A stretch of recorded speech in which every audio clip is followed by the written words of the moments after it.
I think it's on. Is it on now? Yay. That's perfect. I'm very loud, so it doesn't have to be. Good morning, and welcome to the... today's is now our second or possibly third annual presentation on Ringing 2030. We gave an overall presentation on Ringing 2030 last year. This one's a little bit more of a deep dive. Can I just start by a little bit of housekeeping? So in the first instance, this room has an official capacity of 80. There are 100 people booked in for this session, so we're just going to have to bear with being extremely friendly. There are some seats here at the front if somebody's standing. Fire escapes is that way or that way, and let's just kind of pray there isn't a fire. The only ventilation is really through these windows. That's as wide as they open, so we'll just, we'll try and be as gentle as possible. Right. I don't have my computer in right place. We're switching this side and talking into the things. Yeah, that's all right. There we go. Back. There we go. Close enough. Hello. So at shortly after last year's AGM, I got an email from a ringer saying, what do associations need to do to get ready for Ringing 2030? And I thought that was a very good question. And it's been actually percolating in the back of my head for some time. And so what we have today is a partial answer, because actually, and this has always been the intention from the beginning, Ringing 2030 is a council-led initiative, but it is never going to work unless we all work together to make it happen. We need, real work on the ground at grassroots. We need real work at the executive. We need real work at every level to help make this happen. We need to recruit quite a lot of people on a reasonable, on a regular and sustainable basis. So I'll go into that a little bit more. So this isn't the entire ask, I'll just warn you, but we have to break this down into smaller pieces or everybody just runs away afraid.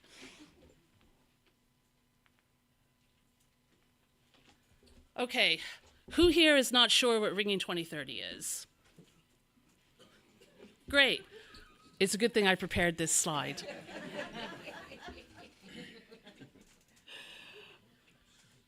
Ringing, yes? Can I just, Tina, I can't really see the slide, so for the people at home, can you just talk about what's on it? Yes. I will do the bad PowerPoint thing and read the slides. What is Ringing 2030? Ringing 2030 is a major project to create a sustainable future for ringing. Last year, we had some scary figures on how our ringing population is shrinking. This is not new. We have known this for a very, very long time, but we have been very, very slow to start acting on it. And we put a deadline of 2030 in order to make us sort of something that we can measure and measure ourselves against and actually force us to take some action. It was introduced to council members at the council meeting in 2022. The whole year after that and into between the 2022 and the 2023 sessions, the executive spent that entire year working on developing the Ringing 2030 strategy, which is what we're now starting to deliver on. So, what do we need for Ringing 2030? We need to have a vision of what we want Ringing to be like by 2030. We need to understand what it is we need to change in order to get there, and we need to make sure that we affect that change. So we're really sort of in stages 2 and 3 from this point onwards, and within the next 12 months we'll be firmly in stage 3.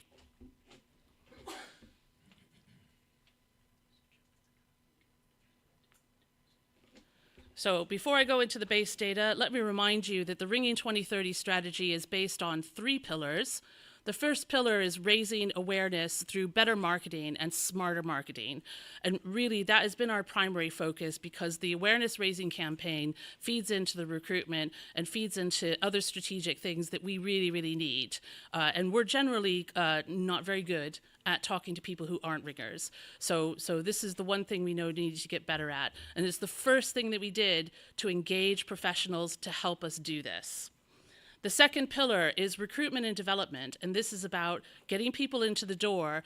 When we have them in the door, how do we keep them there? And how do we progress them and make them better ringers? Pillar 3, let's give them some place that's actually nice to come to. One of the clever sort of elevator pitches that has come out in recent years is Alison Hodges' ideas. What would TripAdvisor say about your bell tower?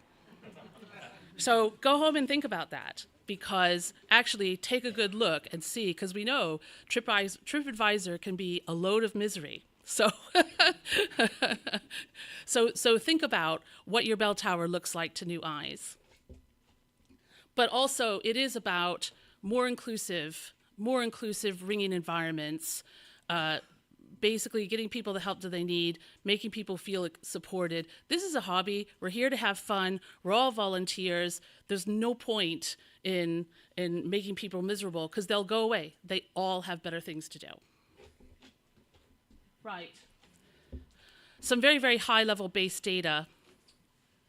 We know we have fewer ringers than we used to.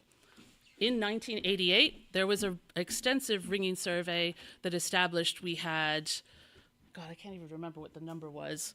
Do you remember, Alison? It was less than 40,000 anyway, and we've probably dropped 6,000 or 7,000 ringers since then, at least. The current returns on membership returns from the Central Council, we calculate at about sort of 29,000 ringers by the time we sort of do some crude deduping of memberships. Our traditional sources of youth recruitment have disappeared. So we used to be able to just kind of wait for people to come and say, I want to learn to ring. We can no longer afford to do that. And that is a really, really key tenet of Ringing 2030, is building up that youth base, because that creates our pyramid of ringers as we go forward. That is not to exclude recruiting from any other age group. We are interested in ringers at any age, always at any age. But actually, we're not too bad at recruiting older people, and we're still really bad at recruiting young people. So that's the pain point we're specifically trying to address. Also, these are the leaders of ringing for tomorrow. In 25 years, those young people are going to be ringing leaders. And in fact, actually, in 3 years, those young people are going to be ringing leaders, because some of them are already. And we need those.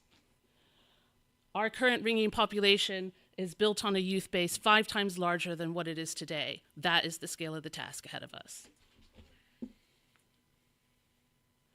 Let me just point to some of our most successful recruiting events in the last 25 years.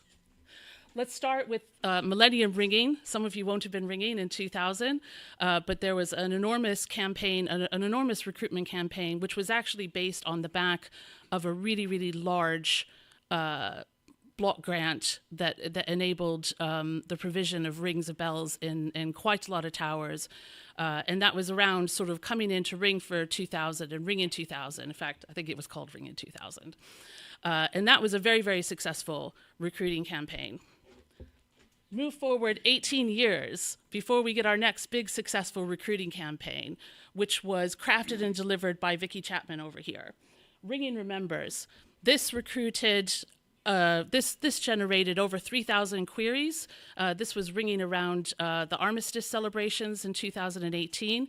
This recruited over 3,000 expressions of interest, over 2,000 of which we believe actually touched a bell rope on the day. So that was an incredibly successful ringing campaign. 4 or 5 years later, bear with my math, we have Ring for the King, which was our surprise success story. Ring for the King was probably our most successful marketing and recruitment campaign. It absolutely exploded on the scenes, and we didn't do anything. Again, that was a campaign that was crafted by Vicky, and but we didn't expect it to take off the way it did. It took off rather late in the day, and we were hit with an awful lot of queries and volunteers, but actually, the publicity on that was priceless, and the participation was also really, really excellent. A lot of those recruits actually came, rang for the coronation, and disappeared again, but they know what bell ringing is. The point about these three things is, one, they all sort of recruited sort of in the range of 2,000 ringers each. So that's, 6,000 ringers in 24 years. That's not our only source of recruitment, of course, but those were the major events.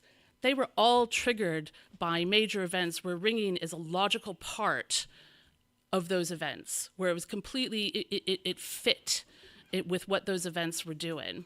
But we don't have too many more of those events on the horizon that we know of, right? We can't count on too many royal deaths. So we have to start making our own events.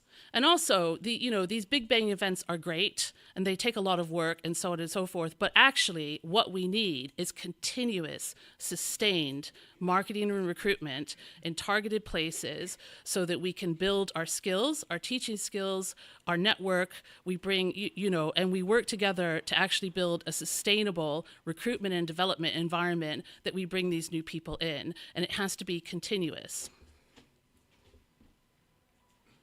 I'll also just note that some of the market, because these are event-driven marketing efforts, they were probably relatively cheap for us to do, but they did all require some money. But for us to sort of generate this interest on a regular basis, we're going to have to work a bit harder. So here's where I get to my first part of my ask. We need some data. We need some data, and we can provide some high-level figures. We have quite a lot of back-of-the-envelope figures. We have some very interesting information from membership returns, which shows us a year on from Ring for the King, we've barely moved the needle on those membership figures. And that's because about half of the associations have seen gains and significant gains in recruitment and new members, and that is counterbalanced by the other half of associations who have seen significant falls. Okay, so while we haven't lost our overall ringer numbers as a result of Ring for the King, we haven't progressed either. But ringing associations are best placed to figure out what their own ringers are. So some of the questions we want answered is, how many young people are ringing? We know how many young people are involved in the National Youth Competition. Is that the tip of the iceberg, or is that the whole iceberg? We don't know. So do you know where your young people are? Are they all involved in a youth team? Do they know about the Young Change Ringers Association? It's really, really good to find out where those people are so they don't just sort of disappear. And we can find them, we can identify them, and we can help them. Who are the people in your association who are doing the teaching?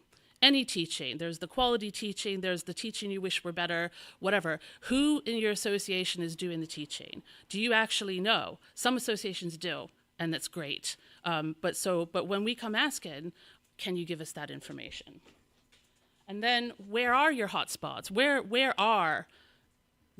in your association are you recruiting successfully? Where are your pain points? Where are you struggling to get new people in? What are your pain points? Are your pain points a lack of volunteers? Are your pain points a lack of teachers who are willing to stand up and do it? Are you having, engagement problems in various parts of your association? What are the pain points? Difficulties in your relationship with the people who own the bells? There are a lot of different pain points. We need to understand what those are and map them, because that is how we can apply iterative and targeted campaigns against that. So that's your homework. Part of your homework. So I'm just going to finish this part of the thing. The other part of the homework I'm going to hand over to Simon Linford and Alison Hodge to deal with what happens when the bells that we don't own become inaccessible to us, which is going to be a rising problem. And it's something we definitely want to be in front of and not on the back foot on. And it definitely requires collaborative and collective work in order to resist, work around, ameliorate, mitigate, all of those things. But let me just finish this with this question, which has come up quite a lot over the last few weeks. What has the council ever done for me? And why it's the wrong question. This kind of question and the variations, what has my association ever done for me? What does my tower benefit from this? Where do my fees go? We do need to answer those questions, definitely, but this implies a really, really transactional relationship between ringing bodies, which we can no longer afford. We need to be working together. We can't have we can't have projects that are defined by arbitrary organizational boundaries just because, one bit of the project might fall over into another area. We can't afford to say that project is being cited over here on the west, I'm over here on the east, I'm in America. If we have a project if we have a project that we want to do in Australia, we need all of these associations to support it as Australia have supported yours. So we need to work together, and we need to not be so very boundary focused and be a little bit us and them. That is my lecture done for today, but I'm sure I have more come in if I'm feeling like it. But we have to do this together, and we have to work together. And the minute we start saying, what's in it for me, what's in it for me, that is when our collective society completely breaks down. And actually, one of the greatest things about bell ringing is how much of a family that we are. And that's something that really does sell it to new recruits. And so let's live it. And now I'm going to turn you over to the much more interesting part of the presentation.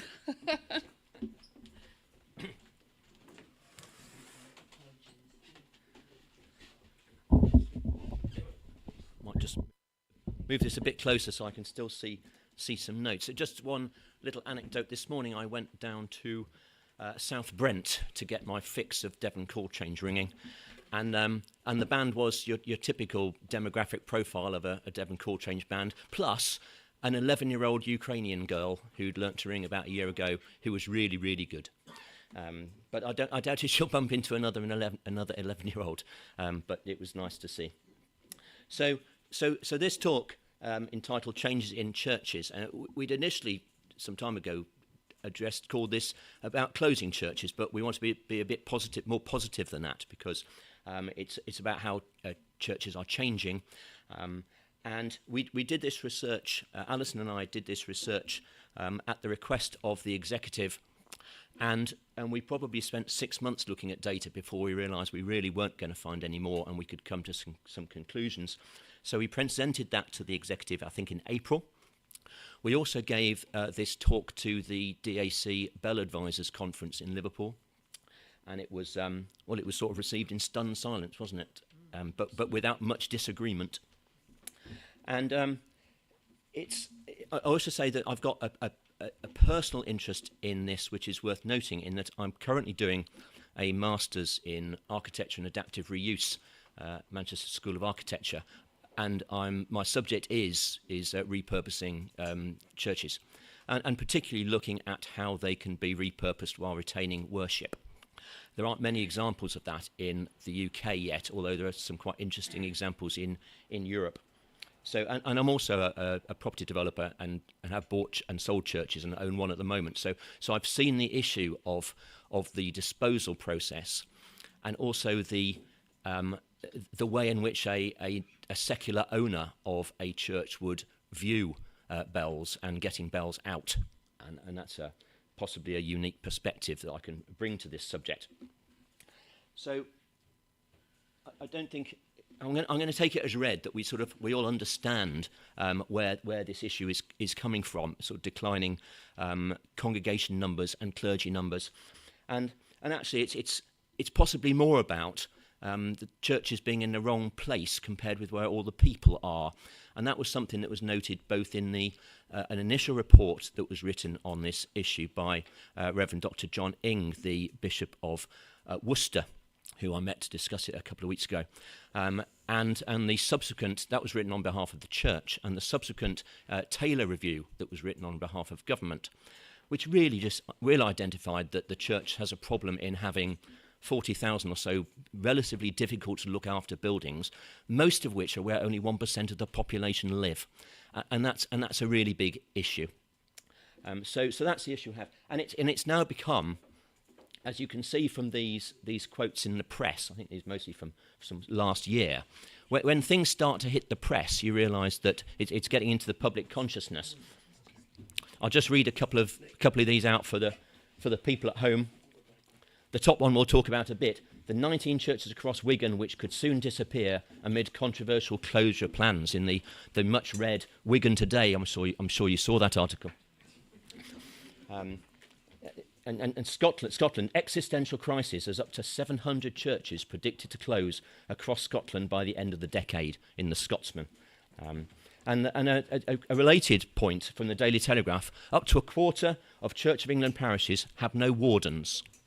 And that was in the Telegraph in March this year. The Telegraph have been quite close to this subject because one of their editors is one of the moving forces in the Save the Parish campaign. So this subject gets a lot of coverage in the Telegraph.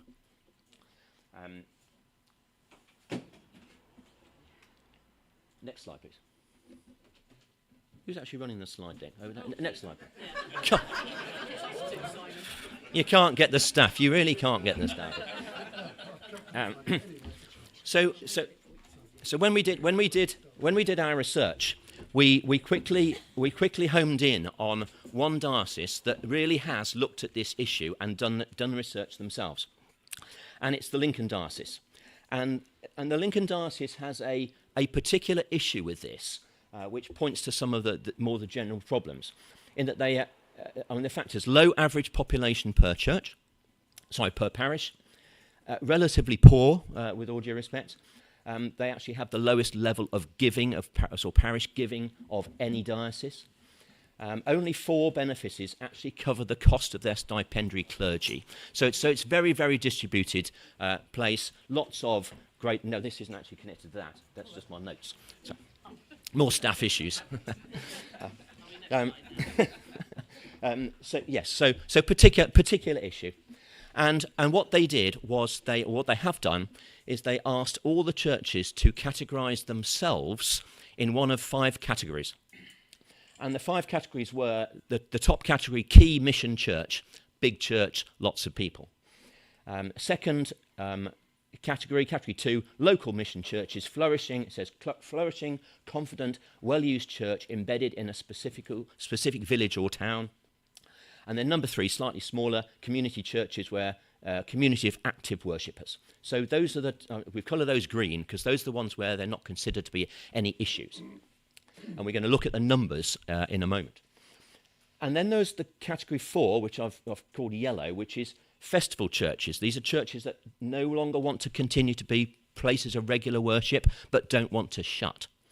And then category 5 is closed and closing churches. They're the please can you just take the keys off us. Next slide.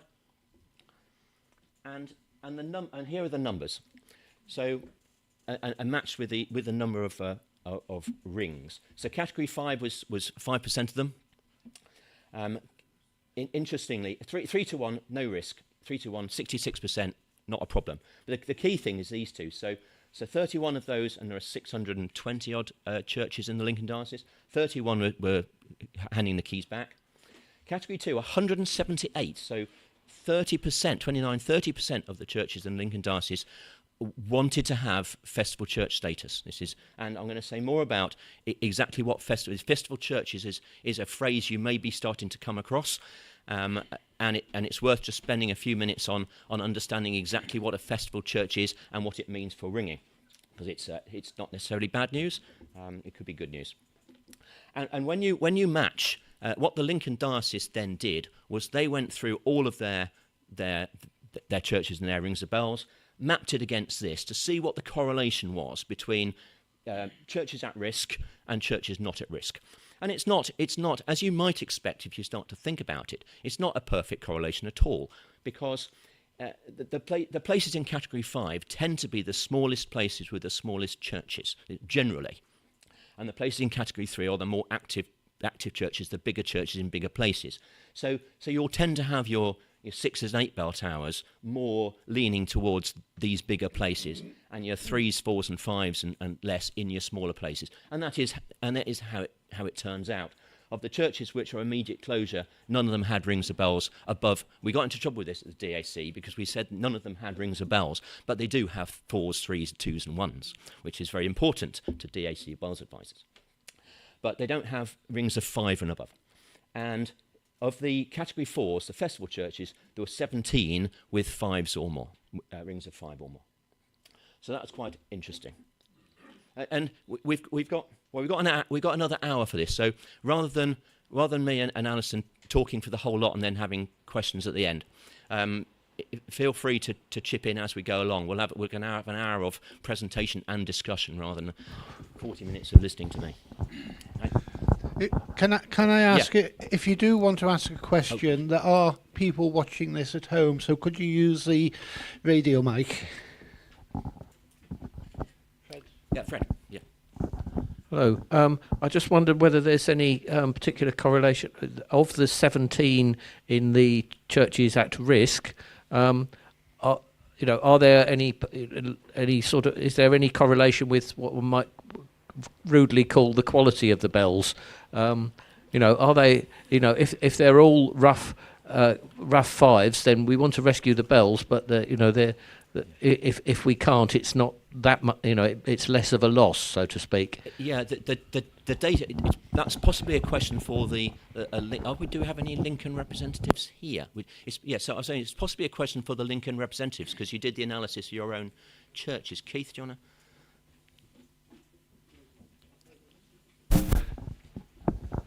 Hi, it's Keith Butter from Lincolnshire. To that question, yes, 2 of those towers have got reasonable sets of ringable bells, and one is a festival, very much a festival tower, big church near to Sleaford, and it's planning to make its way to contribute its fees actually by becoming an active peel tower, which is a way forward. Okay, thank you. Gave me a. Sorry, another one. And I should say, I know we've got North American and an Australian representative. This might not be so relevant to you, I appreciate, but I'm sure you will be able to feed into possible solutions. David Smith, a foreigner from Anzab. Just in order to have a comparison for the various percentages you're showing, is it known what percentage of towers, what percentage of churches in the UK do have bells in the first place? Any idea? Well, there are 40,000. I think the Church of England has 40,000 places of worship. Yeah. Of which 6,000 have, so that's the sort of numbers. Okay. So, festival churches, show of hands, heard the phrase? Yeah, okay. So just in case we don't know exactly what a festival church is, a good... Okay. Yes, it's of the moment, isn't it? Festival churches. The festival church status... It's a bit like a company going into administration. It gives breathing space to try and sort things out, take away some of the immediate issues. And one of the issues that churches may face is the canon law requirement to hold a service every Sunday, and that can be quite onerous. So a festival church, that element of canon law is removed, and they have to have a minimum of 6 services per year. And it's called festival church on the expectation that those will be the major festivals, but they don't have to be. They can be anything. It's just a minimum of 6. They still have a PCC, so PCC is retained, but they are encouraged to bring in non-church skill, so more skills from elsewhere in the community to try and become more of a community thing. So that's encouraged. Their parish share and maintenance cost does not disappear. Okay? And that's important. And they must find new sources of income to survive. So that's very similar to a company going into administration. It's time to sort it out. And the experience of ringing in the small number. No, can we go back? Yeah, sorry. the experience of, I mean, this might say, from a bell ringer's point of view, this may or may not, from one point of view, you might think, oh, this is good news. We can ring the bells, no longer encumbered by the need to ring for Sunday service. We can go any time we like. But in fact, removing the need to ring for Sunday service, of course, removes the need to the purpose of the local band. So it doesn't necessarily remove access to the bells, but the sort of general going to ring every Sunday and having a local band and practicing possibly disappears. The small number of churches with, I posted this question on the Bell Ringers Facebook group of whether there had been any experiences so far of churches with bells becoming festival churches, and 2 or 3 people piped up, and in both those instances they said that the amount of ringing had increased at those churches, and one was because without a regular band no one particularly ever rang there, but now the church had festival church status and they knew when there was going to be a particularly important service, the local ringers rallied round and made sure those bells rang. And it was noted by the communities that they'd heard the bells and they hadn't done before. The church has appointed a chap, Nigel Mills, who is now the Festival Church Development Officer, who I've talked to. And his job is to help festival churches go through this 5-year process and become sustainable. And he was of the opinion that if a church becomes a festival church and doesn't take 5 years to change and replace its source of income with something else, then it will close. The 5 years was how he put it. The chief executive of the Churches Conservation Trust thinks that a far greater proportion of festival churches than half will be closed. But he's at one end of the scale. Talk to Bishop of Ramsbury, who's the joint lead bishop on church buildings, and he thinks all of them will succeed. So there is a range of opinion. But if your church becomes a festival church and you can see the PCC and the people involved are not looking to change the way that church works, then it's a 5-year horizon. Okay? Are we assuming these churches don't have any clergy? Or do they? I think they would still have the same. I think they'd probably still have they're very unlikely to have a full-time stipendiary clergy because you just couldn't afford it. Is that right? Yes, Simon. I Ernie DeLee-Runciman, Secretary. I served in the Diocese of Soda and Man, which is slightly out of Church of England law, for 4 years on we called it a review committee. The unofficial name was the What Church Can We Close Committee. And yes, we went through something similar where we categorised the churches 1 to 4. Okay. A Category 1 church was sustainable, Category 4 church was in danger of closing. What you're talking about, festival churches, we put into Category 3. Okay. And yes, we did remove the stipend. They depended on visiting clergy. And yes, we have given them 5 years. Yes. Okay. And at the end of 5 years, the plan is to review it and possibly terminate them. Yeah. Okay. No, good. Now, Nigel Mills, the Festival Church Development Officer, sees the relationship with bell ringers as potentially very, very positive. He sees the potential for bell ringers to visit and ring and hopefully pay a bit more than maybe we currently do, as a big positive for festival churches. The phrase in I'll come to Keith in a moment. The phrase in Wales, Church in Wales has a similar concept. They call them pilgrim churches. There aren't very many yet. Church in Scotland and doesn't have this, and actually has a much more rapid closure process than the Church of England. And the Church in Wales is a quick closure process as well. But the concept is similar in Wales and England. Keith, you wanted to come back? Sorry, you asked about clergy. The festival churches most certainly won't have a designated clergy. In Lincoln Diocese, the aim is to go from 120 down to 90 clergy, providing they can get back to pre-COVID giving, which they don't seem they're going to do. So they could be talking as low as 80. And in one area south of Boston, where the ringers have really formed themselves into a big group to cover lots of churches, I was talking with one of the vicars there, and he said, I can foresee the day when I have to ring up and say, I'm sorry, Joanne, you are going to get married next Saturday at this church, but we can't do it because I'm not going to have a vicar to marry you. Okay. Thank you, Keith. Just one last thing on festival churches. I think compared with a church becoming under the custody and being vested in the Church's Conservation Trust, a church being a festival church is a much better, for however long it is, outcome for ringing. And partly that is because of the different,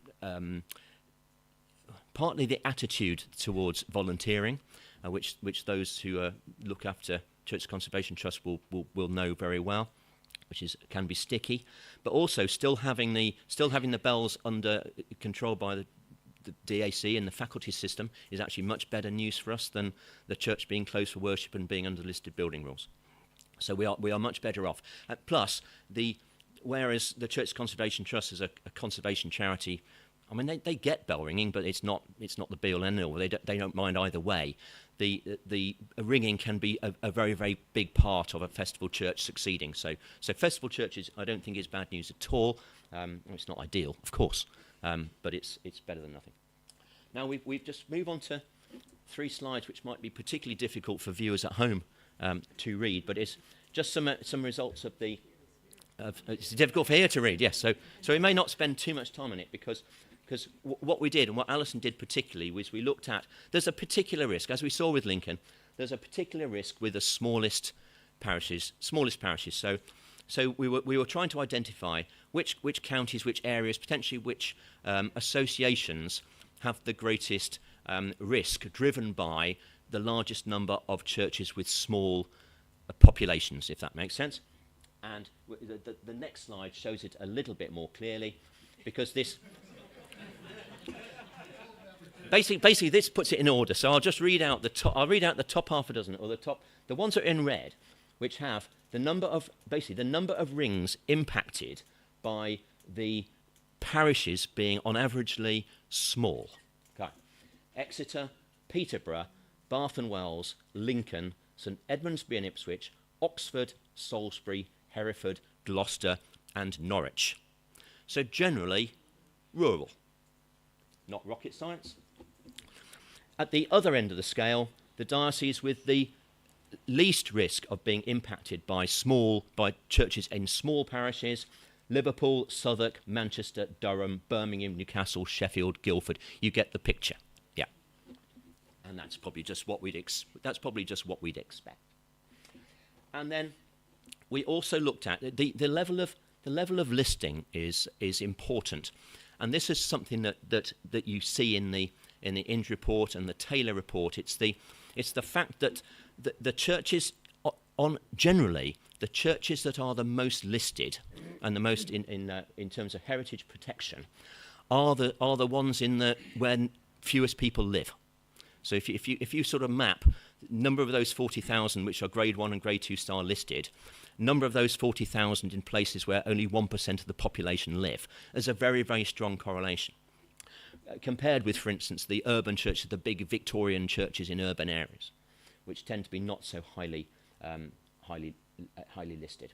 So as I say, lower listed churches tend to be in urban areas. If all the churches graded 2 were closed, we would lose 14% of our rings of bells. And the point about listing level and risk, which we'll come on to a little bit later, but it's about the ease with which the diocese can close a church. And that also comes looking at it from the developer point of view. If you take on a grade 2 listed building, relatively easy to get change of use, relatively easy. Well, I wouldn't say relatively easy to knock it down, but an argument can be had. But change of use for grade 2 is not that hard. Grade 1, you wouldn't as a developer you wouldn't touch it with a barge pole. Grade 1 listed churches is basically impossible to sell. Grade 2 star listed church is saleable, but it's tricky. It would have to be in a very affluent area, basically. So grade 2 listed churches are more at risk because they can be sold to developers. Okay, next slide. Want to look at another issue, which is diocesan reorganization. The first one of these to look at is a proposal that was made in Wigan by the Liverpool Diocese for the Wigan Deanery. 3 or 4 years ago, I think, the proposal, and they came up with this fantastic plan. on the left, reduce Wigan to one super benefice called Church Wigan. And it was, they were going to establish 5 new significant expressions of church, okay? And it's a key phrase, each containing at least 50 hitherto unchurched or de-churched people, 5 emerging new significant expressions of church, and various rationalisations. But the point of it was that they were going to save £500,000 a year in terms of running costs of the more difficult buildings, and increase giving by £500,000 a year, giving them a sort of net gain of about £1 million. And this was only going to cost £1 million to do. So absolute win-win-win across the board, transforming Wigan. 5 years later, absolute disaster. So church attendance is reduced by a third, giving decreased by 500,000 rather than increased, clergy numbers reduced from 24 to 13, and 29 former parishes lost their PCCs. And there was a list published of, and this was possibly a year ago, of all the churches which were, the thing that led to that headline in Wigan Today, which I'm sure you saw, the risk of 19 were listed. And 2 of the 19 were the 2 churches in Wigan with bells, All Saints, the Ring of 10, and St Paul's Hindley, the Ring of 8. So that was alarm bells. Subsequently, those 2 have been removed from that was the long list. And actually the short list doesn't have those on, thank goodness. But it does show that even the big places with big rings of bells are not immune in this sort of reorganisation. Take the next slide. And other dioceses are going through this now. And the Truro Diocese has this programme, and it's called On the Way, which led to Save the Parish Cornwall. has Save the Parish campaign has set up a specific unit in Cornwall to fight and stand up for the parish in Cornwall with this headline, "Don't turn off the lights, Bishop." And I've read the On the Way proposal, and each benefice has analysed its own situation.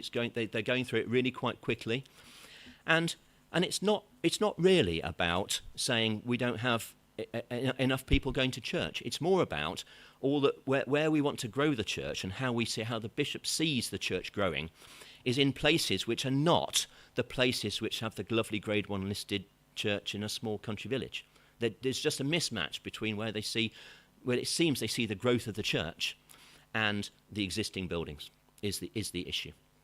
And this phrase, expression, a new expression of church, is unlikely to be in a sort of church building that we know and love with rings of bells, is the long and short of it. In Birmingham, for instance, when there was a big new expression of church with Holy Trinity Brompton some years ago, they looked at planting one of the big churches. They looked at planting St Martin's in the Boring. But they decided instead to buy an old gasworks on Broad Street, and they've built a church for 2,000. Doesn't have a ring of bells, doesn't need a ring of bells, but it's the most active church in Birmingham city centre by a long way. And in fact, I would think that probably 90% of the people who go to Christian worship in Birmingham city centre go to buildings which are not churches with bells. That's just a fact of the way it's going. And Leicester, there's some Leicester representatives here. Leicester similarly has a diocesan reorganisation called Shaped by God Together. Just one quote there, Minster, and they're forming what are called Minster communities. Minster communities are groups of churches and fresh expressions working collaboratively and sharing resources to enable effective mission. And again, it doesn't necessarily involve the buildings with bells. Anyone from Leicester want to comment at all? Yes. I think the microphone's on its way. Well, yeah. Who was it?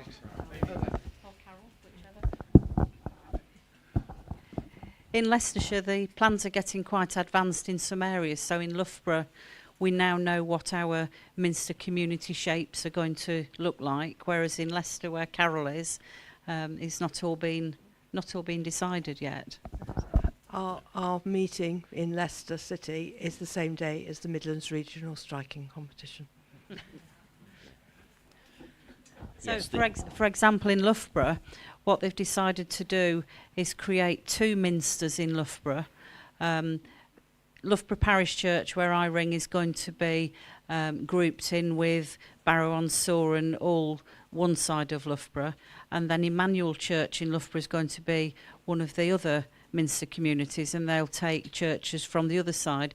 And they've actually gone for 2 Minsters in Loughborough because the 2 churches there have got huge congregations, but they're both very, very different places. So they're trying to group things together according to, according to the type of worship. But there's a lot of worry about what they're doing, and there'll be a very, very significant decrease in numbers of vicars.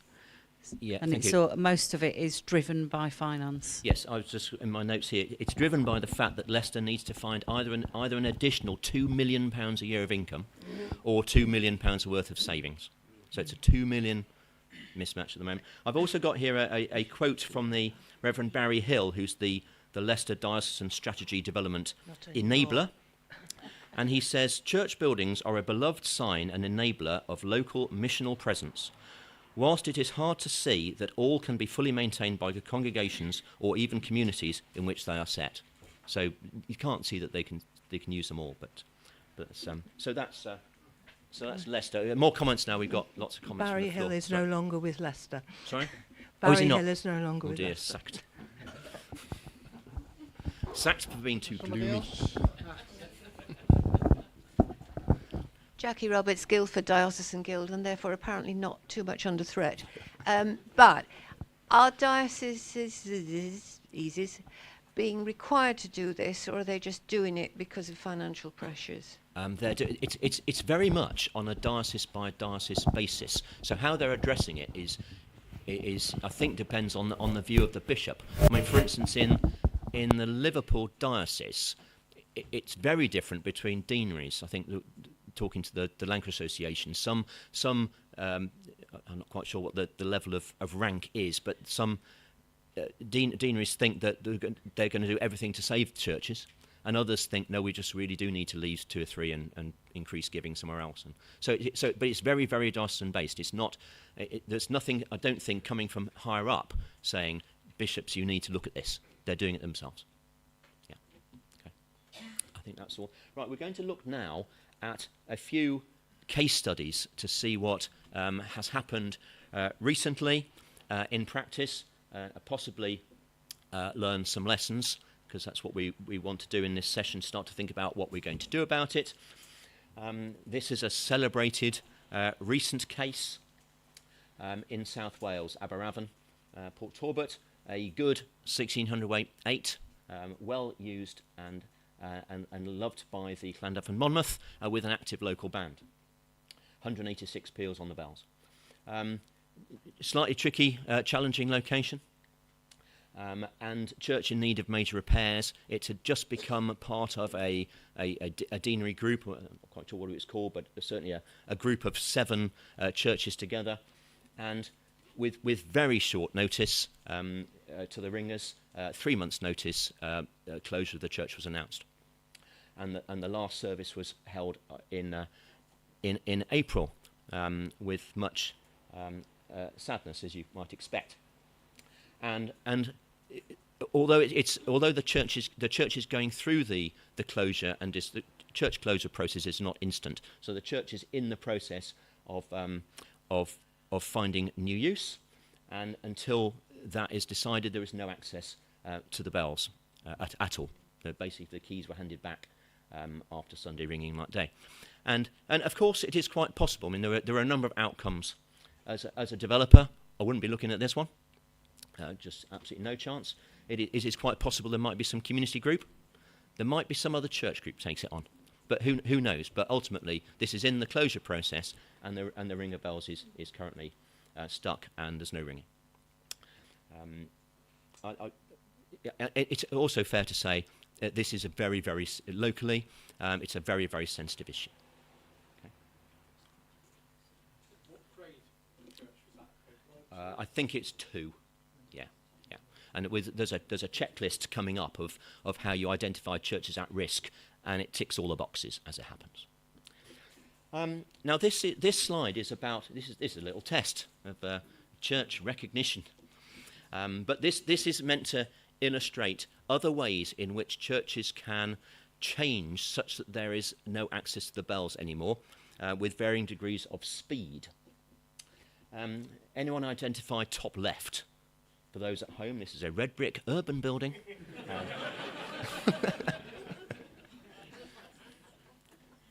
Anyone?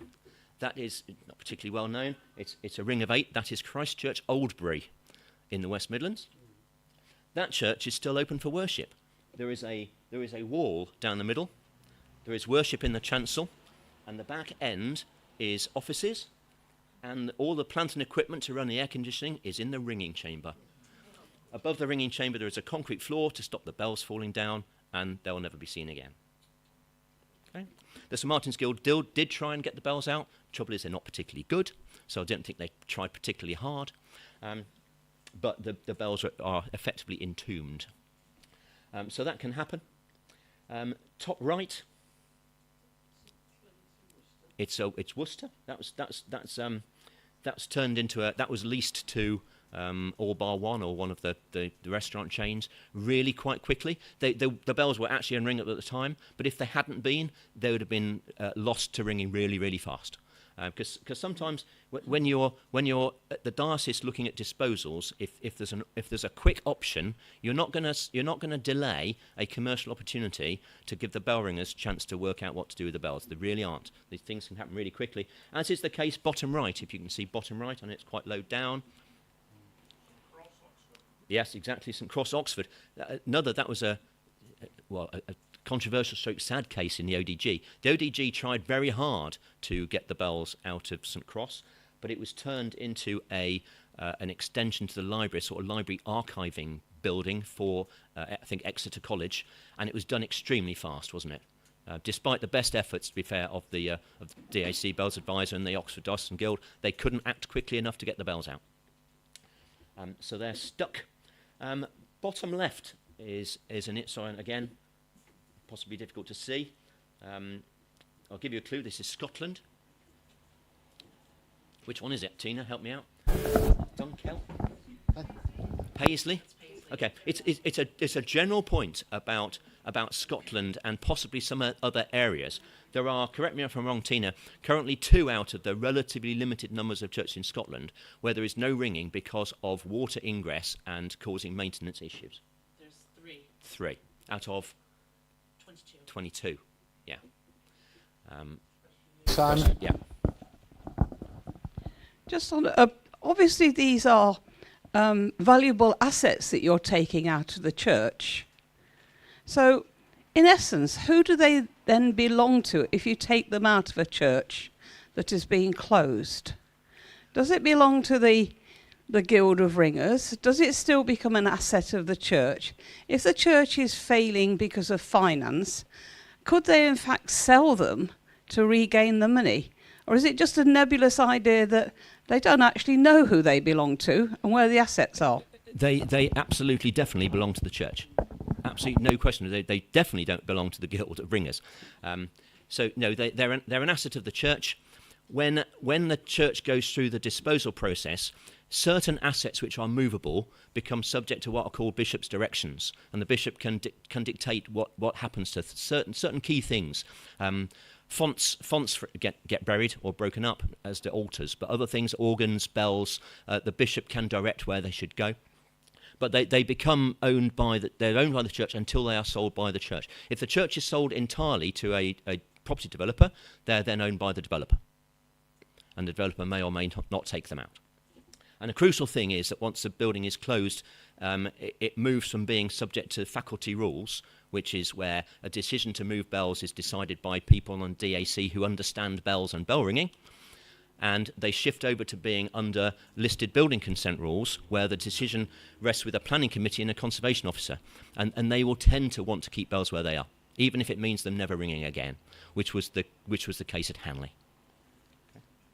So the general point there was that these things can happen very fast when a diocese is faced with finding a new use for a building. And there was one. I had one. The previous version of that slide, I'm not sure why I took it out. Was another example of a church where access to bells is lost or at risk where it still stayed as a church. And it was a picture of Top Church in Dudley. And access to the bells at Dudley was lost, not completely lost, because visiting bands have been there from time to time, but it became taken over by the very evangelical wing of the church, and the evangelical wing doesn't really see bells as being an integral part of the way they worship. And that was certainly the case at Dudley. Some people may remember St. Peter's Brighton, which was one of the early Holy Trinity Brompton plants. And very quickly access to ringing at St. Peter's Brighton was lost, partly because it was such a busy church, they wanted the ringing chamber to be used as a creche or for some other use. But the key thing is that these churches, whilst they may not see ringing, the calling to worship piece as important, they have enormous congregations. Holy Trinity, St. Peter's Brighton was having 2,000 or 3,000 people coming through the door every Sunday in a sort of rolling service. And what the Bishop of Ramsbury, who's a joint lead bishop on church buildings, who's evangelical, and he completely, we discussed it, Mark Regan and I discussed this with him, and he completely understood how that sort of church wouldn't see bells as part of their worship style. But he didn't see why they wouldn't appreciate bells and bell ringing as something that the community, and especially the young people of that church, would still do. And the key with those sorts of church is for the bell ringers to be very, very close to the church, which is for instance what Steve Jakeman has done at Hackney, where being part of the church community means that the bells are very, very much, they might not ring for the service necessarily, but the bells are very, very much part of the life of that church. There's another particular risk feared of some churches in the City of London. I don't know if Andrew may want to say, but there are evangelical groups taking over city churches, and it's not a given that they'll like bells and bell ringing. So that's a different risk, and that's also, in a way, the most successful part of the church is not in favour of bells necessarily. So could you draw up a checklist that identifies whether a particular church is at risk? And it's not hard and fast. There will be exceptions to all rules, but these are the sorts of things, and I'll try and explain why that it may be worth just going through for various churches and thinking now which are the ones which, especially if they're the ones with great rings of bells, what we'd look at. First one, rather obviously, low attendance. Attendances below 25 are not going to be paying running costs of building. Attendance below 10 is a particular tipping point. So if you have an average Sunday service attendance of fewer than 25, that is a risk factor. Unaffordable. This is largely about finance. Unaffordable repair costs. If the roof, and this often happens, the quinquennial inspection identifies things to be done, usually at the cost of potentially thousands, if not a small numbers of tens, rainwater goods, etc. If those things are habitually not done, and then the roof becomes an issue, a £10,000 problem becomes a £500,000 problem, and that is church closure sorts of level of cost. So unaffordable repair costs, multi-parish benefices. We've all seen those. One way of saving money in a multi-parish benefits or a multi-church parish is to see which buildings are closed and rationalise them. And when the powers that be are looking at which ones to shut, there could be a number of factors to decide which one it is. But it could well be, as we come on to here, the one with the lowest level of heritage listing, because that was going to be the easiest one to sell. Okay? So if you had a choice between the Grade 2 listed Victorian building, even if it might have had the slightly larger congregation, and the Grade 1 listed building, it's the Grade 2 one that would be closed probably because of the ease of selling, if it's purely financial considerations. Poor or deprived area, which is pretty much, again, linked to the income issue. And lack of PCC members and and other volunteers. I think this is a particular issue in Yorkshire at the moment. The proportion of churches in Yorkshire that only have one PCC member now is quite high, and so a big issue is the lack of volunteers. So if you went through all of the churches in your association or branch, for instance, and went down this checklist, it could be an interesting exercise. Aberavon, for instance, ticked, I think, pretty much all the boxes. Paisley ticked all the boxes. Okay. But other ones that have closed didn't quite, because they happened quickly. Yes, Helen. I was just going to comment. I mean, Simon and Alison have been really helpful to us, both in terms of how we dealt with the news when we found out that Aberavon was closing, but also in our diocese for our Bell Restoration Fund, we had a substantial application for a grant for a parish, and we went through this checklist to decide how we would respond to that application for the Bell Restoration Fund, because what we didn't want to do is give tens of thousands of pounds to a Bell Restoration project and then find that church was at risk of closure. And you know, first of all, record on behalf of the association, thank you to Alison and Simon for all of your help, but also this has been a really useful tool for us. Yeah, thank you, Helen. If you were a Bell Restoration Fund trustee, considering an application for a £50,000 grant to a church in your area, why would you not go through this checklist first before deciding whether spending that £50,000 was a good idea? Difficult thing to consider, but why would you not? Okay, let's move on to the next slide. The next slide is issues for ringing to consider. The obvious one, we're talking worst case scenario. What would we do with them all? We found it relatively difficult. Those in the bell trade may want to comment. We found it relatively difficult to rehome rings of bells that have come out of churches already. Cleaton Moor, I think, have just been rehomed. They were sitting at Taylor's since 2017. Still there. Yeah. Yeah, and you can't expect the bell foundries, bell hangers to store rings of bells for free. Yeah, so and it's quite difficult to rehome the larger ones. If you talk to Dave Kelly at Keltec, there's a relatively good quick market for your 800 weight ring of 6, your 1000 weight ring of 8. That's the sort of ring of bells that people like and want and offer to find a home for quite quickly. Once you get into 14, 15, 1600 weight and above, quite hard. I mean, if you think what would have happened if All Saints Wigan really had closed, sooner or later, I'm sure a big church with a big ring of bells will close. What would you do with a 2800 weight ring of 8 or 3000 weight ring of 10? It takes a long time. So the value in scrap copper and tin is sufficiently high that when people are short of money, actually just selling as scrap metal, the value of the bells is quite considerable income to the church or the diocese. If you've got a church which is, say, grade 1 or grade 2 listed, does that put any sort of protection on the bells? Remember, there are people trying to listen to the phone who won't go to hear these questions. Yeah. Well, the question was there. The question there was, if a church is grade 1 or grade 2 star listed, does it have an effect on the bells? Only to the extent that there will be attributed a degree of significance between the bells and the building. And if there is that significance link, it would make it more difficult. So partly, but not definitely. Okay. So should we be considering? Should we be considering where we put rings of bells? And that's sort of connected with the BRF question.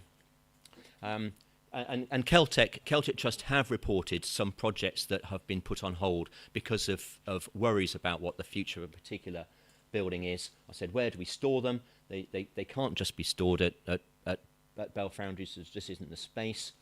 And it's another question worth considering in a church is who actually owns the bell fund. I thought when St Paul's Birmingham were put in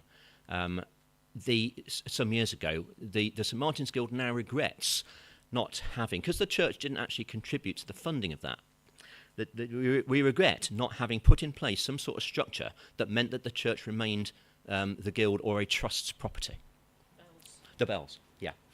And I think it is something on our list of things to work out, is whether if all the funding for a new ring of bells comes from the ringing community, how you could put in place a covenant or something which enables them to stay as ours.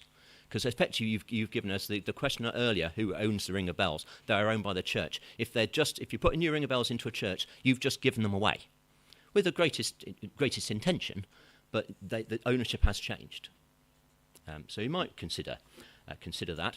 But there could be other complications to that, because if it's not a donation to the church, then you wouldn't get listed places of worship grant scheme returns. So there's a lot of twos and fro's on that.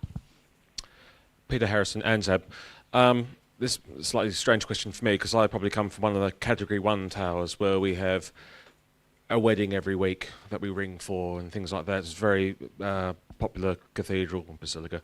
But I was just wondering, with the Bell Fund and things like that, a lot of these churches that are grade 2 or low have low congregations. I'm guessing they don't have many weddings. They're not a very pretty church, not to be too unkind or anything.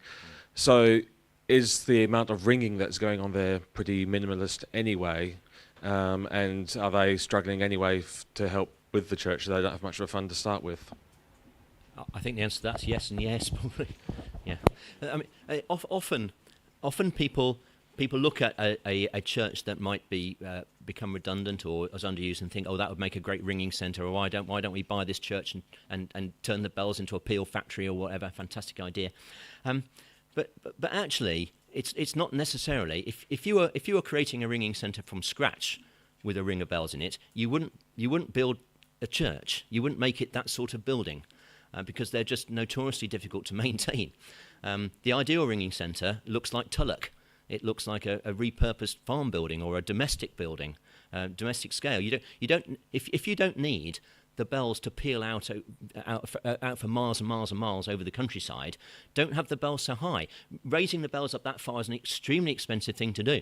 If you have to do repairs on a tower, you spend £50,000 on scaffolding before you've got your trowel out. So you just don't want that. You want something of a very, very different type. So although it sounds great because the church possibly won't cost you anything, the amount of money we are used to paying for our ringing endeavours doesn't pay anything more than the running costs of the building, I suppose. And when we looked at the possibility of there being a ringing centre at Hanley, when I jointly owned that building, and we looked at the financial model of a ringing centre, and my partners said, we're not going to get rid of the tower unless it becomes what we call a full repairing liability. So the bell ringing needed to look after the tower as well as just have the bells. But that was an absolute showstopper, because then it turned into a £5,000 a year needed to be generated by ringing, not just 1,000 or two, because of the 25-year cost of repairing the tower. And all of a sudden, the pure ringing model just didn't work at all.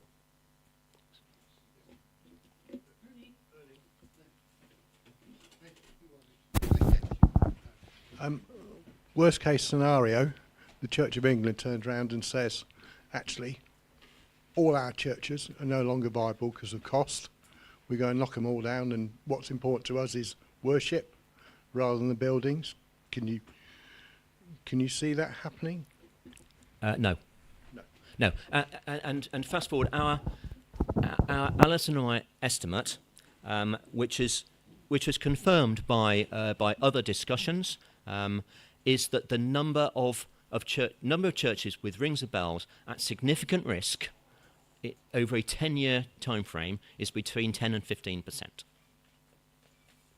Might be less. Look on the bright side, it may be less, because especially with rural churches, communities may be emboldened to take on the building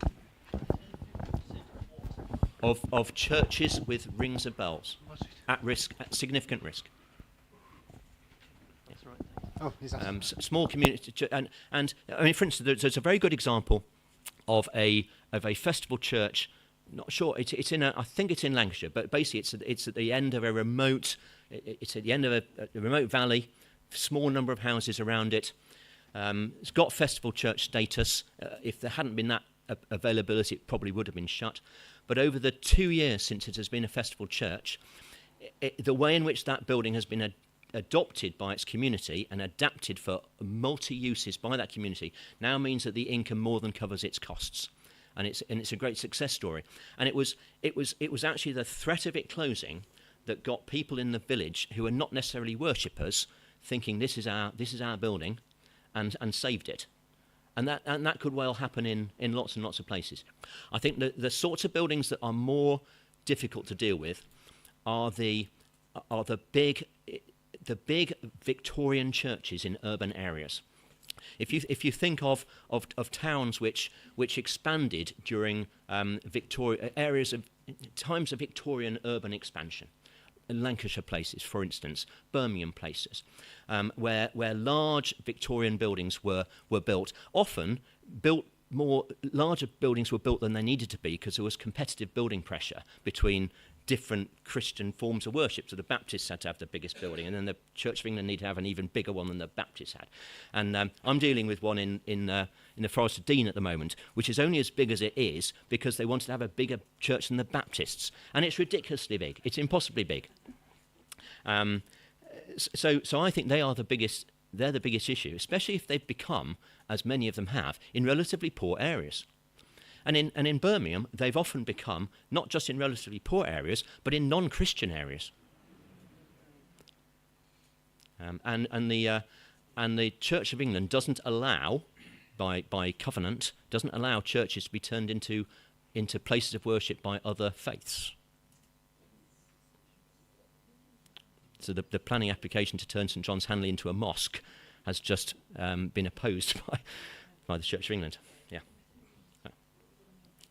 I think we're probably in the. There's a couple of more slides just on just before we move on to the sort of uplifting. What are we going to do? These are some ideas from Dave Kelly, the Celtic Trust. I'll read these, especially for those at home. To collect a list of churches or other buildings, and I think that's important, which are prepared to accept a ring of bells and assess what their needs are. So if a ring of bells needs to comes available relatively quickly, we have a far better chance of getting them reused if we've already done some groundwork of finding them a home to go to. And that is particularly true of if a church goes under sort of listed building consent rules. They want to know, is this going to go somewhere straight away? If you don't have any plan for where they're going to go and just say, we're going to take them out, put them into storage, we'll find somewhere, it's not so easy. So, but we could start doing that. We could start doing that. We could do it in Birmingham. We started thinking about which are the churches which we've always thought, God, that could do with a ring of bell. We've all had these discussions. Oh, we could put a ring of bells in there. So if you've got a cracking tower with a very, very busy, active church, because you do need these ingredients, then there's no need not to start a discussion, because you might be able to get a ring of bells at short notice. So start doing that list. For useful bells to be removed before formal redundancy, and there's possibly a good point here with festival churches. If a festival church is getting towards 5 years and nothing seems to have changed, which would put it at increased risk, we've still got plenty of time to think, actually, we might want to find a new home for this ring of bells. So for the diocesan furnishings officers to offer a free transfer to any church within a slightly technical church point, this from Dave.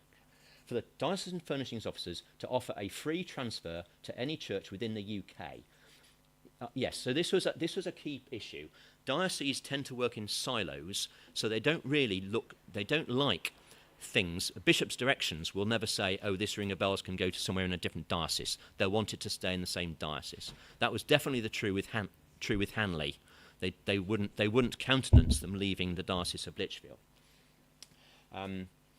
So it would be good if that could be widened, give us a little bit more flexibility. For funding to be made available to install rings in new churches. Well, I suppose so, yeah. And then finally, what other things ringers can we do? Let's have a show of hands. Be on the PCC. No excuse for not knowing what's going to happen with enough notice if you're on the PCC. So hands up, all of us are involved maybe with your own church. How many of your churches where you ring have got a ringer on the PCC? This is a very good good group, because I expect your average. This is possibly an unrepresentative group because we understand these things. But I think if you did that with a random collection of bell ringers, we wouldn't see quite so many hands. But yes, bell ringers on the PCC is good. We've covered already assess BRF requests against a church at risk criteria, and we will probably polish that up with some more some consultation, and could potentially issue that in due course. Or it's going to get issued anyway, isn't it? If funding for a new ring of bells does not come from the church itself, retain ownership and the right to remove. I think this is a point I'm going to do some work on and see what the best structure is for keeping ownership with bell. Some sort of trust. Number 4. Start compiling the database of potential homes for rings of bells, including what it will cost to complete a project. Note that it's a direct competition to the market for new bells, so there is a conflict there with our bell foundry businesses, and a failure to close the second bracket, for which I apologise. 5. Identify the criteria for best rings of bells and consider risks to them. Now, we don't necessarily. Bells are very, very emotive, and one of the things that Alan Guthrie Jones used to be head of the closed churches division, and he was responsible for the Hanley saga. And he said it's very strange. Of all the things, whenever we go through this church process, the one thing that causes us a disproportionate amount of time, effort, and discussion is bells. He says you wouldn't believe it. He says you get as much discussion about bells as anything else when a church is closing. Bells and organs. Yeah. And he said it's amazing how emotive it is and how much bell ringers seem to care for rings of bells. And I wonder sometimes, how bad does a ring of bells have to be before bell ringers cease to care? Well, we'll save absolutely anything. but the serious point is, should we save absolutely anything? If you've got take it to an extreme. If you've got an absolutely dire ring of whatever, which is not going to get rung again, and someone says, come on, we could ball those up for £10,000 and spend that £10,000 on making another ring of bells better. I think it's a no-brainer. The previous chief executive of the Church's Conservation Trust, I had this specific discussion with him about All Souls Hayley Hill, which are in Halifax, lovely ring of bells, but they don't get rung very much because of, I think, structural issues. So peel ringers don't go there because you can't ring peels. Quarter peel ringers don't go there because they're a bit too difficult for your average quarter peel band, with all due respects. So they don't really get rung, and it's a Church's Conservation Trust tower. Now I wasn't specifically picking on Hayley Hill at the time, but we discussed what the bells were worth, and it was a point of, from his point of view, I said, would you rather have whatever it is, £20,000 that you could invest in the rings of bells that you have to make them more attractive to visitors, or would you want to leave the status quo? And he said that's absolutely no-brainer. He said I'd take an asset which is not doing anything for us, and use it to increase the visitor experience at other places. So I think in this analysing, I think we've got to get over which bells do we really care about. Not necessarily say we don't care about those ones, but make sure we do care about the really good ones. If you've got a crossover in your analysis between churches at risk and really, really good bells you want to do something about, maybe that's our focus. Sometimes that's the church, though. Microphone. There you go. I was going to say sometimes that's the church, though, because we're in the process of trying to get funding to replace the bells in Hoxton, and they wanted to actually remove the bells to put in the new ring, which we've got to, but they are insisting that we leave all the bells in situ and put the new bells underneath. Yeah. Yep. The final point before we go on to the next slide is the last slide, which is just in general what we're going to do. So can I ask, is there a high correlation between the churches with bells that are at risk and the rings which don't have a current band or are struggling to maintain a band? I think there's possibly got to be a correlation because of activity of the church, but it's not perfect. That's something we'd like the diocesan associations and guilds to look at more closely than we've been able to in the time. I mean, I think we've probably only got 5 minutes left. General discussion now. There's various things here which we can talk through. But yeah. How available is data on church attendances and things like that? How Very likely difficult. are we be able to get that information out of dioceses? The data that I've used is data published by the Church of England, but that's aggregated already at diocesan level. You probably know that the individual parishes have to submit their data to the diocese. I asked our diocese, Worcester, where I live, whether I could have that breakdown, and I didn't get a very positive response. I don't know whether that's because they just bang it all together and don't keep the raw data. I would sincerely hope not, because for statistical purposes that's not a good way of working, but it could be. Or it may just be that they don't wish to disclose that for whatever reason. I haven't pursued it hard, but again, it's down to relationships, personalities, and working with groups like that dioceses are probably in a better position, I would say much better position than Central Council trying to do that sort of thing. Keith, that Lincoln data was initially published, wasn't it, on the Lincoln Diocesan website, and then they took it down again. It's disappeared, yeah. A suggestion from the previous slide, retain ownership if the ownership does not pass to the church and funding does not come from the church itself. There are, of course, tax consequences for that.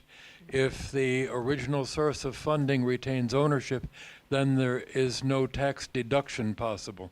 So that makes it much more difficult for the donor to, and the donor may not want to retain ownership. It can be a real impediment to closure of an estate.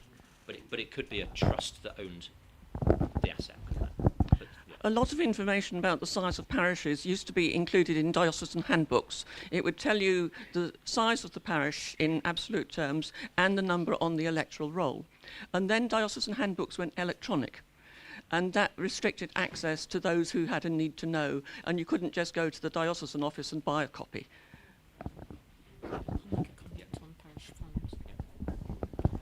I'll just make a further response to the question about who owns bell funds, because I think there's various levels of granularity. Simon's answered it at a fairly high level.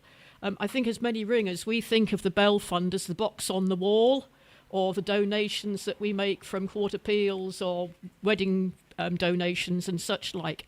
It sounds a bit pedantic, but it is worth the diocese and ringers thinking about this.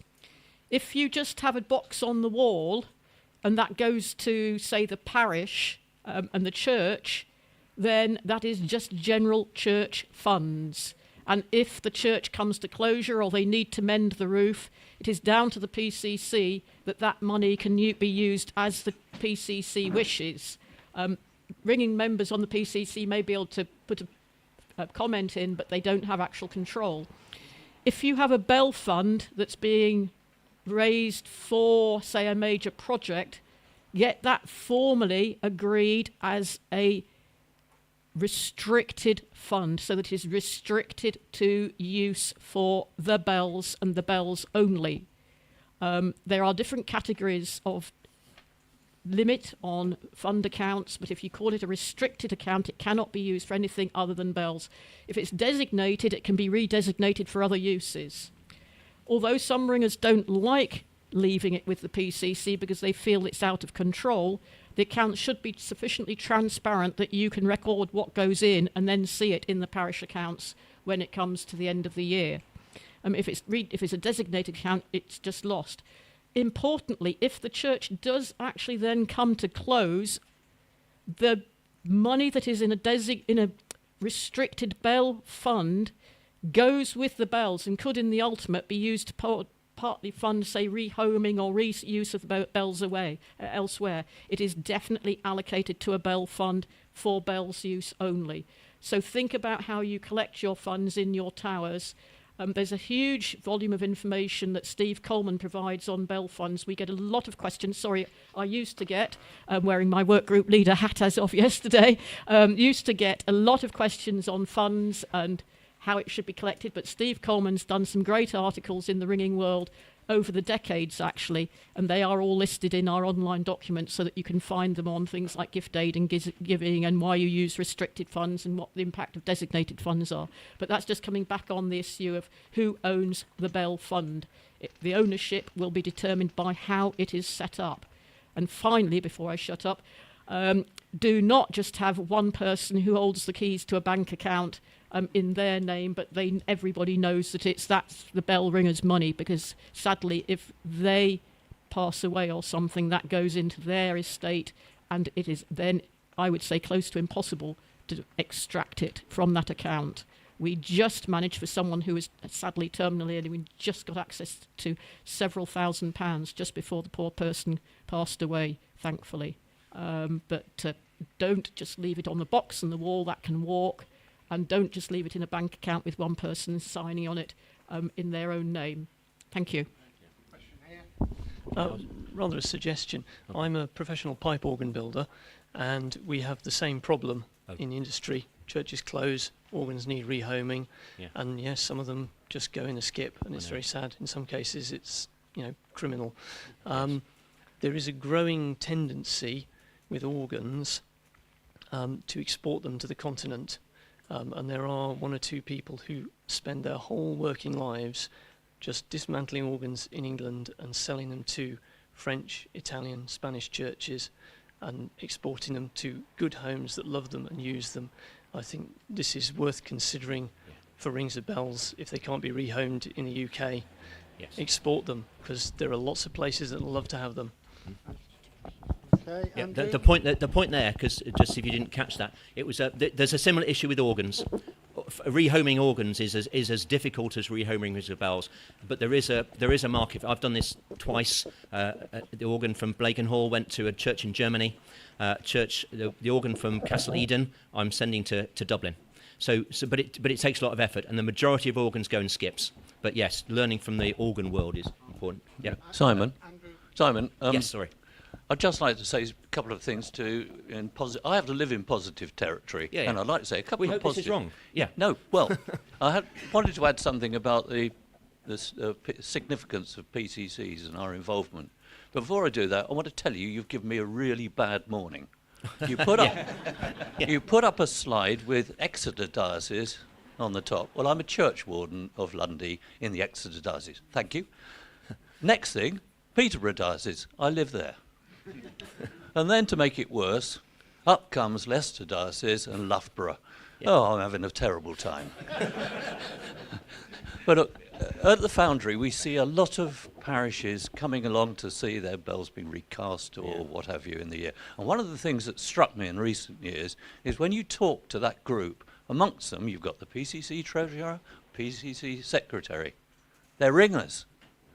What's happened, clearly, is the groups in the church, like the choir and what have you, have largely evaporated. And the ringers are the last cohesive group there. And, and they're in rural parishes. If they're not on the PCC, nobody is. Yeah. And that is a strength. Yeah. It's a regrettable strength, because it shouldn't be like that. But it is something that we might look to exploit. Yeah. Our influence at that level in the church, because we're ringers of teams. That's the way it works, and we're basically the last group left in the parish like it. Yeah. Yes, we are the biggest group after the clergy. We are the biggest group after the clergy. Yeah, yeah. So, having said that, there's something else that troubles me a little bit, because there was a report recently. A couple of years ago, to the General Synod that looked at the ownership of the parish church. Yeah. And it concluded that the last thing the Church of England should do is take total ownership of the parish church, because historically they've always belonged to the community. That's why everybody in the local parish, every resident, is entitled to vote for the church wardens. It reflects that ancient ownership. And they concluded that was still so. Now you've got to remember that there's a confusing freehold that the clergy hold. There's then the PCC, who are actually the trustees of that church on behalf of the community. And then there's the church wardens, whose jurisdiction runs to looking after the fixtures and fittings inside the church. What we've managed to do, because the church power groups like DACs and things always will try and extend their power and authority, we've let the bells become treated as fittings, when I can tell you they're damn well firmly fixed. So we have a situation where we're allowing the church to sell them. Now, that's going to be very difficult to argue about because it's happened for a long time. But I would be quite pleased to see if we investigated that a little bit further. Because the church is going to be left. It actually belongs to the local community. Yes, it flips to the diocese, doesn't it, when on closure? Or when if we allow it to if flip, we allow it to. they take it, when actually perhaps it ought to revert to the local community. But there's a long history of doing this, but I believe it's charitable. And the point is the General Synod have just debated it and agreed they don't want to take ownership. So why are we letting them act as if they have ownership? Challenging. Yeah, I'm just concluding. I think I've said it here, hope for the best, plan for the worst. Even if Bishop of Ramsbury, who's very bullish, he doesn't think it's naught, but he wouldn't think it's 10%. John Ing, the Bishop of Worcester, thinks it's that in region. But even if it's only 2%, if it's only 2%, in 10 years that's 120 rings of bells, which is more rings of bells than we've had to deal with before. So it's still worth considering, even if we're at the best end of expectations. Just going back to the previous slide, and you were mentioning the possibility of looking into whether it is feasible to put a covenant on, or perhaps it was the slide before, a covenant on donations of new rings of bells, such that they couldn't be disposed of. I wonder whether, along with that, you might look at whether it could be possible to do that when we pay for part of the job, like an augmentation. It's relatively rare that ringers pay for any complete new ring of bells. It is quite common to make significant contributions to major work, and if we could put a rider on that, that would be potentially very useful. But I don't know whether it's possible. But if you're investigating, maybe you can look into that as well. Definitely, because I've got a case study of my own where we want to put 3 new bells in and we want to keep them. So yeah, it is definitely a good point. Yeah, could I just add that the CBC have in the past put restrictive covenants on access to bells in churches that close, in order that access to the bells by ringers should be maintained, and they have found generally that the covenant is not worth the paper on which it's written. Yeah. Any other?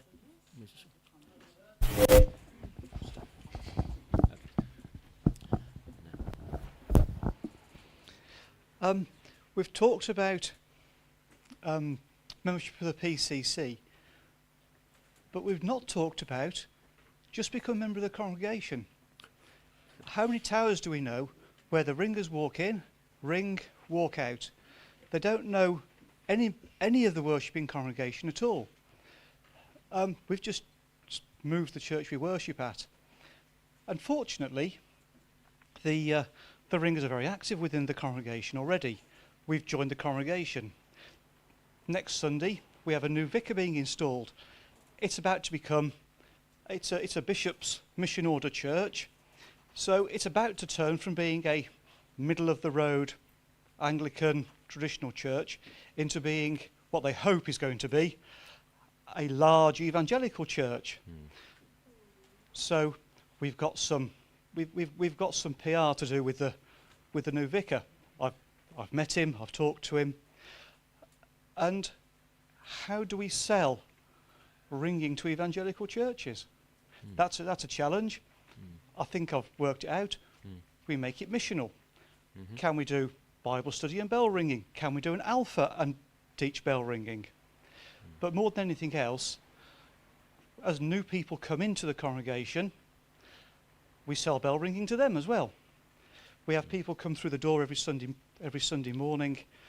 They go, "Oh, the bell will sound very nice today. Thank you." Little do they know, the striking isn't fantastic. But the bells are quite tuneful anyway. So, if you've got churches that you attend to ring, at least get a rota going so there's a bell ringer in the majority of services so that we're seen. Because if we're seen, hopefully we'll be valued as well. Thank you. Well, I think that's probably a very good positive note on which to conclude.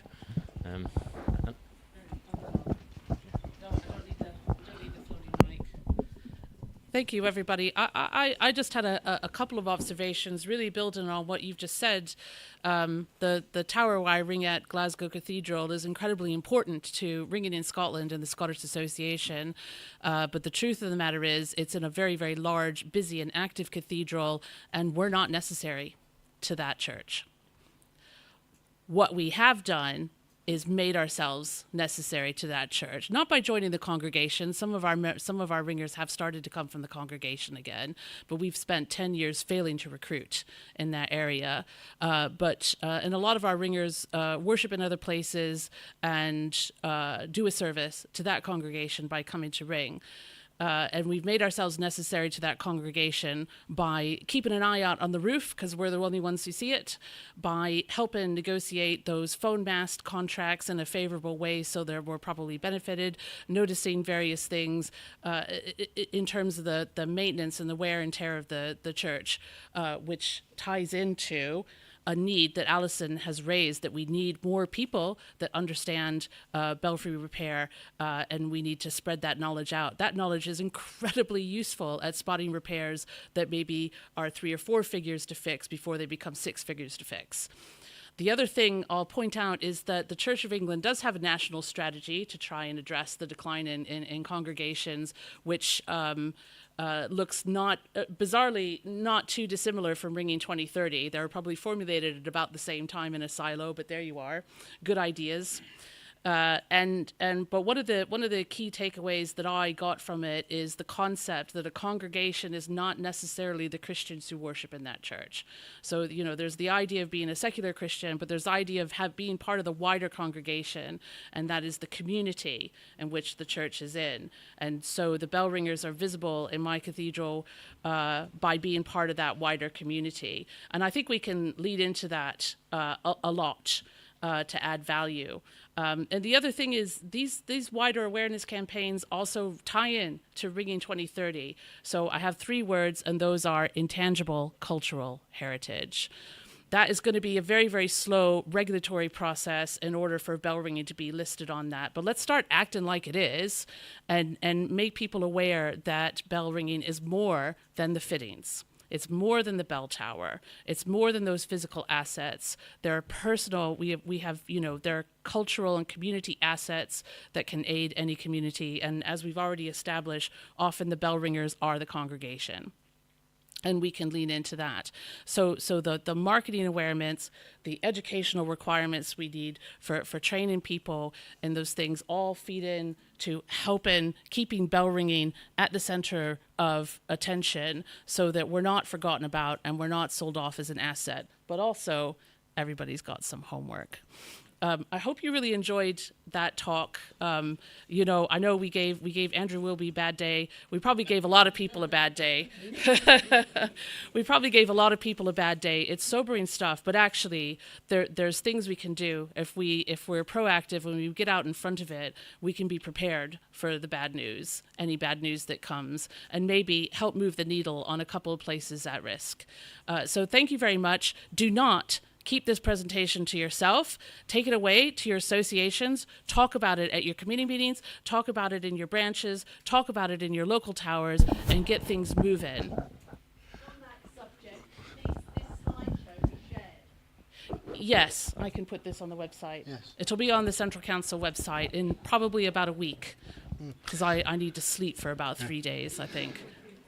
Tina, just as you say, if you want to share it, I understand it is on the Central Council YouTube site, so why don't you copy the link and send it round your branches?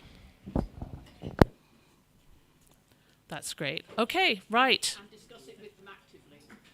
Yes, we need active discussions. So this is only 100 people. We need to reach 30,000 of them. So give us a hand. Keith. Yeah, I decided to come by train. If anybody's driving to Columpton, that would be fantastic. Yeah. There we go. Perfect. Thank you so much. See, we're a community. Thank you, everybody.